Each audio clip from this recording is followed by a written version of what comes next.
안녕하세요. 저는 서울중부장애인복지관 드림블라썸 아카데미 김솔림 사회복지사입니다.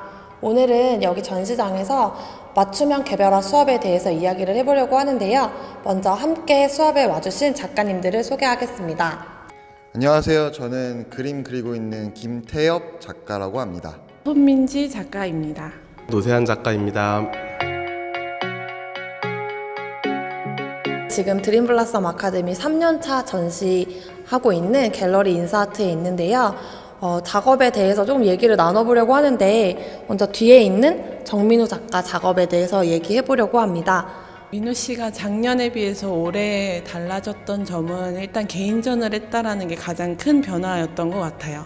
그래서 개인전을 준비하면서 좀 더 나은 방향을 고민했던 게 좋아지는 계기가 됐던 것 같고, 민우 작업의 특징이라고 할 수 있는 게 캐릭터화가 되는 부분에 있는 것 같아요. 그래서 동물이나 이런 것들을 저희가 항상 제시할 때는 사진의 형태로 제시를 하는데, 그 사진을 보고선 되게 빨리 이것들을 캐릭터화 시키는 거, 상업적인 어떤 그런 용도로 활용하는데도 되게 유용할 것 같다는 생각도 되게 많이 들고, 우리도 민우 그림을 되게 오래 보면서 민우 그림을 어떤 방식으로 프레젠트해야 될지에 대한 고민들이 이제 어느 정도까지는 조금 진행이 많이 되고 있다라고 생각을 하고 있어요. 정민우 작가의 작업은 작가님들이 말씀해주신 스타일대로 본인만의 색깔이 많이 올라온 것 같고, 그 개인전을 통해서도 약간 본인 거라는 책임감이 많이 생겨난 것 같아요. 우리가 수업하고 있는 이용 고객들 중에서 민우가 가장 자기 작업에 대한 애착이 제일 큰 것 같아요. 작가로 치면은 어떤 작가들은 작품이라고 하는 게 그냥 아웃풋이라고 생각을 하는 경우도 있고, 어떤 사람들은 당인처럼 작업하는 유형이 있는데, 민우 같은 경우는 아마 후자이지 않을까 싶은 생각이 들어서 자기 작업에 대해서 되게 정확한 인지를 하고 있고, 그거에 대해서 되게 많은 애착을 가지고 있는 것 같아요. 그다음에 최병철 작가에 대해서 이야기를 해보도록 하겠습니다. 병철 씨 작업 같은 경우에는 명화, 사진 이미지를 보고 그거를 모사하는 방식으로 작업을 진행했었는데, 색감 쓰는 것도 조화롭게 되게 이쁘게 잘 쓰는 것 같아가지고, 근데 조금 더 구체적인 묘사 같은 게 조금 더 있었으면은 더 좋아지지 않을까 하는 생각이 들어요. 올해 더 많이 느꼈던 건 병철 씨가 1대1로 미술로 대화를 하고 있는 것에 굉장히 수월한 사람이구나 라는 점이었던 것 같습니다. 그런 점에서 뭔가 병철 씨가 미술에 대한 애정, 그런 것들이 작품에서도 좀 더 느껴졌던 것 같아요. 병철이도 사물을 인식하는 방법이 되게 좀 독특한 사람 중에 하나인데, 병철이는 도식화를 되게 빨리 시키는 편이에요. 그래서 병철이가 인식하는 방법에 대해서 한 50m짜리 종이에다가 일렬로 나열하는 방법을 주로 했다고 하면은, 올해 들어서부터 이제 시작했던 게 병철이가 이제 명화, 특히나 네덜란드 정물화들을 모사를 하기 시작했는데, 사물을 낱개로 빨리빨리 인식해서 화면을 구성하는 것들을 인지시켜주고자 해서 시작을 한 거긴 한데, 원래 병철이가 갖고 있는 이 개별적인 사물에 대한 인식이 화면 전체의 어떤 구도가 이렇게 왜곡되면서 벌어지는 재미있는 어떤 결과물들을 지금 내고 있어서, 그런 식으로 병철이 작품을 봐야 되지 않을까 싶어요. 이전에는 하고 싶은 것들을 모두 그려라 라고 지원을 했었다면, 지금은 어떤 정해진 틀 안에서 본인만의 기법을 가지고 좀 표현하는 방법을 강화할 수 있게끔 해주셨던 것들이 온전한 작품으로 좀 표현된 것 같아서 좋았다고 생각합니다. 다음은 송지수 작가에 대해서 한번 이야기해 보도록 하겠습니다. 지수 씨의 장점은 좋아하는 것들에 대해서는 진짜 엄청 열심히 노력하는, 그리고 뭔가 더 꾸미고 싶고 더 완성시키고 싶어 하는 모습들이 더 있던 것 같아요. 지수 씨가 원래는 미술 자체를 드림블라썸 아카데미에서 처음 시작하게 됐는데, 지금은 굉장히 그 자기 작업에 대한 완성도에도 이게 열을 다하고 있지만, 이후에도 작업을 계속 하고 싶어 하더라고요. 집에서도 작업을 더 하고 싶어 해서 이전 수업에 썼던 재료들을 구매를 해서 또 작업을 하는 경우들이 생겼어요. 그러니까 그만큼 본인의 미술 그리고 작품 이런 것들에 대한 열중하는 노력이 많이 높아지고 좀 집중력도 많이 높아진 게 아닌가 싶습니다. 지수 같은 경우는 일단 완성에 대한 고민이 되게 일단 있는 사람이에요. 그래서 한 단계 한 단계 갈 때마다 이게 맞는지 항상 확인하고 싶어하고 지수랑 병철이 작업을 같이 보면은 항상 재밌다는 생각이 들거든요. 병철이 같은 경우는 뭐라도 가져와봐 내가 그려봐 주겠어 약간 이런 식이라면 지수 같은 경우는 아 이게 어떻게 결과물로 나올 건지에 대해서 계속 예상하고 싶어하고 이것들이 지금 잘 되고 있는지 본인이 계속 그 검증에 대한 어떤 단계를 계속 가지려고 하고 제시된 것과 가장 유사하게 갈 수 있을 것인가에 대한 고민을 하고 있는 작가라는 생각이 들어서 두 작가가 되게 사실은 재미있는 비교가 될 수 있을 것 같아요. 지수 씨는 다른 친구들보다 더 뭔가 완성을 위한 단계를 본인이 가지고 있는 이 완성을 위해서 이 단계를 꼭 거쳐야 하고 꼭 거쳐야 하는 그 단계가 있는 친구인 것 같아요. 그래서 지희 작가님 말을 빌려 말하자면 그 부분은 작가들의 작업 단계와 거의 유사하다고 말씀을 하셨던 게 저는 되게 인상이 깊었고 지수 씨의 다음 작업이 저도 굉장히 기대됩니다. 영훈 씨가 일단 2년 동안 한 재료를 사용하는 데 있어서 본인이 계속 만족감을 가지고 있는 걸로 저희가 이해되고 또 계속 무언가를 하겠다라는 의지도 저희가 이해되고 하는 상황이어서 그게 저희에게는 되게 고마웠고 그래서 한 재료를 2년 동안 연구하고 있다는 것이 저는 되게 영훈 씨에게 인상 깊은 부분이었어요.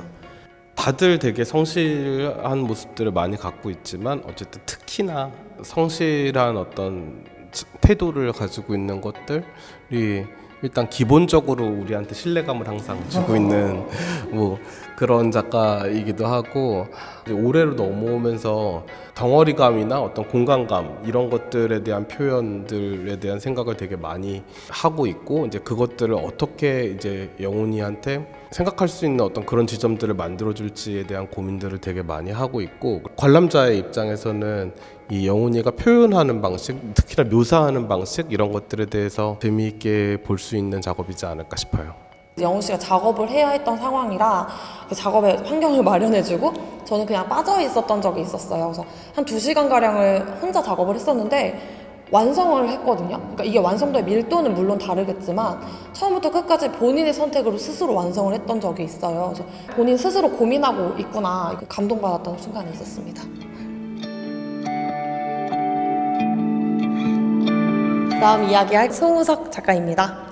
우석이가 관심 있는 것들이 이제 기존에 이미 있는 만화 캐릭터들, 뭐 특히 뭐 짱구나 뭐 둘리나 뭐 이런 기존에 있는 만화 캐릭터들에 너무나 관심이 많아서 이것들을 사진 이미지로 제공하는 게 아니고 영화라는 어떤 이미지로 제공을 해서 본인이 이제 그리고 싶은 순간에 퍼즐을 해서 이제 그것들을 이제 그리는 지점들을 만들었거든요. 그래서 영화의 여러 장면이 하나의 화면에 이렇게 생기게 되는 어떤 그런 것들을 가지고 다시 회화적으로 필터링되는 어떤 그런 지점들을 저희가 생각하면서 작업을 같이 하고 있고 물감을 원색을 쓰는 것보다는 중간색을 되게 많이 쓰고 있어가지고 그 중간색들을 쓸 때 단조로워질 수 있는 것들을 조금 우리가 피하기 위해서 변형된 형태의 캔버스를 지금 주고 있어요. 코로나로 이렇게 멈춰질 무렵에 우석 씨가 이제 슬슬 물감에 적응할 시기였었거든요.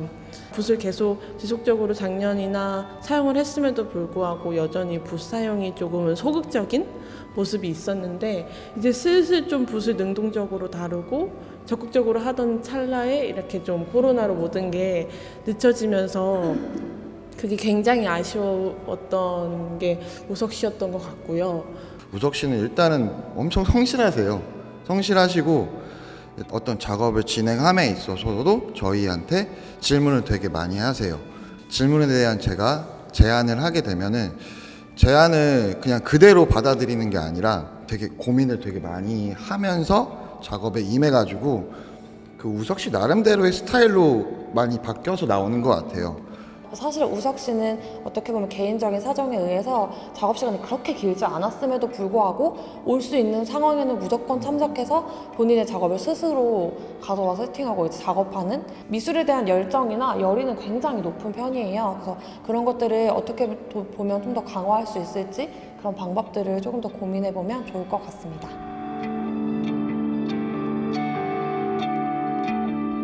정무성 씨의 작업 같은 경우는 시도를 3년간 안 해본 게 없을 정도로 픽토그램도 했었고 뭐 캐릭터화도 했었고 다 해봤어요. 근데 이제 아무래도 본인이 평면에 어떤 그림을 그려내는 것, 그거에 대한 완성도를 본인 스스로 기대치가 그렇게 높지 않고 본인의 작업에 대한 만족도가 높지 않더라고요. 문성 씨가 직접 찍은 실내 사진들, 친구들의 눈 사진, 코 사진, 입 사진 혹은 공간의 사진들을 인화해서 그걸 잘라서 문성 씨가 관심 있어 하는 것들이랑 같이 콜라주 작업을 하고 그 위에 문성 씨가 또 글씨를 굉장히 매력적으로 쓰시잖아요. 그래서 그 글씨의 이미지와 관련된 글씨 혹은 문성 씨가 생각나는 글씨들을 영어로 혹은 한글로 적어 나가는 작업을 했습니다.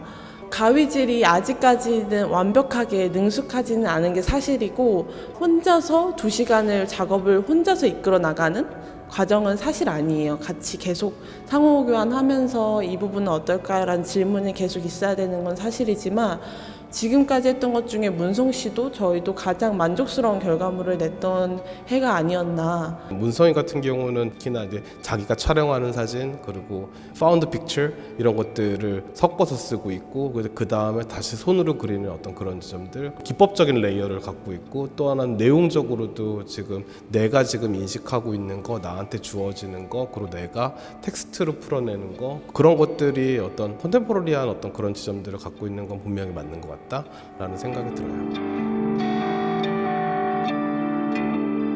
마지막으로 정효경 작가의 작업에 대해서 이야기해 주시겠습니다.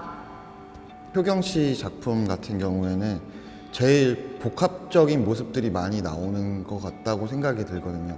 시나리오를 만들고 시각적인 이미지도 나오고 매체, 영상 같은 이미지들이 나오니까 한 가지 요소가 아니라 다양한 요소들이 섞여 있는 모습들이 되게 보기 좋았던 것 같아요. 그리고 특히 제가 제일 매력적이라고 느꼈던 거는 시나리오 만드는 게 제일 매력적인 것 같아요. 효경 씨는 세계관이 일단 현실이 아니에요. 현실을 대부분 투영하긴 하지만 현실이 아닌 마법이 있는 세계를 위주로 그리고 있고요. 그래서 마법이 있는 세계에서 근데 언제나 남성과 여성이 나오고 그 안에 좀 사랑이 존재하고 그걸 기반으로 하고 있어요. 그리고 만약에 최근에 효경 씨가 베이킹에 관심이 있었다 하면은 베이킹에 대한 이야기가 나오기도 하고 효경 씨가 본인의 이야기를 만들고 캐릭터를 만들고 하는 과정에서 언제나 이름은 다를 뿐이지 효경 씨가 있는 것 같더라고요, 그 안에. 그래서 그런 부분이 효경 씨가 좀 무언가를 해소하고 있구나라는 게 좀 느껴졌던 것 같고 그래서 더 그게 효경 씨한테 잘 맞았던 것 같아요. 그림자 놀이를 가지고서 지금 전시된 거는 첫 번째 만든 이야기지만 현재 2번째 이야기를 집필 중이시고 또 그 2번째 이야기에는 더 많은 캐릭터가 나오고 있어서 효경 씨가 이 이야기 만드는 것에 대해서 굉장히 재밌어하고 있구나. 그래서 저희도 만족스럽고 효경 작업만의 어떤 특징들로 치면은 비장애인들도 사실은 어떤 지점에서는 어려움들을 가질 거거든요. 그러니까 이게 내가 그려놓은 게 그림자의 형태로 지금 됐을 때 어떻게 형태가 치환될 것인가에 대한 것들, 어떻게 보여질 거에 대한 것인가를 조금 어려워하는 분들도 되게 많을 텐데 효경이 같은 경우는 그런 것들에 대해서 전혀 거부감이 없이 바로바로 딱 이걸 치환해낼 수 있는 거 어떻게 보면은 이제 캐릭터나 혹은 우리가 선으로 그려내는 거에 대해서 음영을 갖고 있는 거를 이렇게 바로바로 치환하는데 되게 잘하고 있다? 저는 개인적으로 어떻게 나올까 좀 많이 궁금했어요. 그러니까 이 작업 자체는 효경 씨가 매우 선호하는 작업이기는 하나 이것들이 어떻게 이 전시장의 작품의 형태로 어떤 설치가 될 건지에 대한 궁금증이 개인적으로도 많았는데 그런 것들이 되게 평면적으로도 보이고 영상적으로도 보이는 요소가 함께 들어오면서 재미있는 작업이 됐던 것 같아요. 그래서 실제로 지금 저희 전시를 인스타그램에 검색을 해보시면 이 작업이 너무 흥미롭다고 올리신 분이 계시더라고요. 그러니까 작업들을 되게 재밌게 봐주시고 아이들은 아이들대로 또 재미있는 요소를 찾고 어른들이 봤을 때 이 아크릴 작업이 또 저렇게 나오는구나 하면서 또 다른 요소들이 생기지 않았을까 하면서 저도 제 2탄이 기대가 되고 있습니다. 저희 맞춤형 개별화 수업이 2년간 진행이 됐었는데요. 자기 작업에 대한 어떤 강한 애착과 그런 관심이 높아지는 모습들을 보면서 짧은 시간일 수도 있지만 이 짧은 시간만으로도 사람과 가족들도 변화할 수 있구나, 성장할 수 있구나 그런 것들을 많이 보게 되어서 사회복지사의 마음으로서 의심했던 것, 그리고 가능성이 없다고 생각했던 것에 대한 좀 미안함이 많이 있었어요. 그동안은 안 될 거야 라고 생각했던 사업이라는 얘기를 많이 들었었지만 3년간의 노력을 통해서 미술을 알지 못했던 사람들이 미술이라는 걸 통해서 자기를 표현할 수 있었던 것, 지금 보시면 아시겠지만 저희 전시에 발달장애인 작가의 전시라는 이야기는 어디에도 없습니다. 그래서 작업을 보고 나가시면서 혹시 안내를 받게 된다면 누가 그렸나요? 라는 이야기를 물어보신다면 발달장애인 작가들이 그린 작품이에요. 10명의 발달장애인 작업들이 여기 들어있습니다 라고 설명을 해드리고 있는데요. 그만큼 저희가 이런 편견들이 없는 곳에서 활동할 수 있도록 많이 노력하지 않았나, 그러니까 그 노력들을 많이 만들어주시지 않았나 싶습니다. 아마 작가님들과 함께했던 시간이었기 때문에 그런 편견 없이 이런 작업들을 할 수 있었구나 했던 시간이지 않을까 싶습니다. 모두 감사드립니다.